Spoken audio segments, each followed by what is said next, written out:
আমি পার্শ্ববর্তী দেশ ভারতের জনগণকে বলছি না, বলছি তাদের শাসক গোষ্ঠী, সাম্প্রদায়িক শাসক গোষ্ঠী যারা, তাদেরকে আমরা এই কথাটি বলতে চাই। তারা বলেছে আমাদের লোকরা চিকিৎসা করতে যায়, উদ্দেশ্য থাকে চিকিৎসা করা প্লাস একটু ট্যুরিজম হয়, বেড়ানো হয়। তো এইটা কতখানি মন ছোট হতে পারে তাদের, তাদের সাথে আমাদের কি হয়েছে?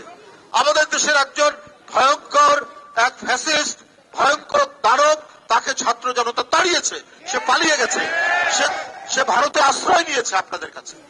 এই জন্য আপনাদের এত মনোকষ্ট, এই জন্য আপনাদের মনে এত ব্যথা।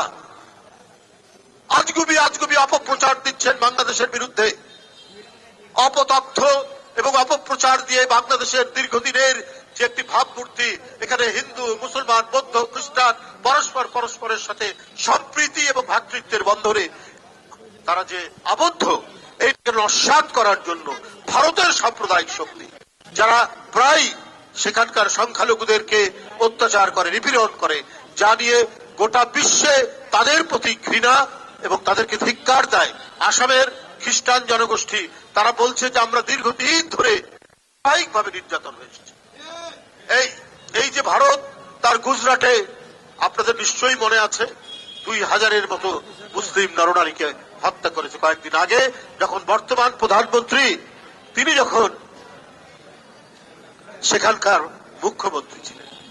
আপনারা সেটা ভুলে গেছেন, অথচ আপনাদের বিভিন্ন মিডিয়া আউটলেট, ফেসবুক, ইউটিউব, প্রত্যেকটি জায়গায়, হোয়াটসঅ্যাপ, প্রত্যেকটি জায়গায় বাংলাদেশ বিরোধী প্রচারণা করছেন। বলছেন যে গোপালগঞ্জে 5 জন হিন্দু পরিবারের 5 জনকে পুড়িয়ে হত্যা করা হচ্ছে। কোথায়? পৃথিবী তো সর্বোচ্চ প্রযুক্তির মধ্যে প্রত্যেকে একে অপরের সাথে পরিচিত। পৃথিবীর কোন মিডিয়াতে দেখালো না আপনারা সেখানে বসে থেকে অপপ্রচার করছেন।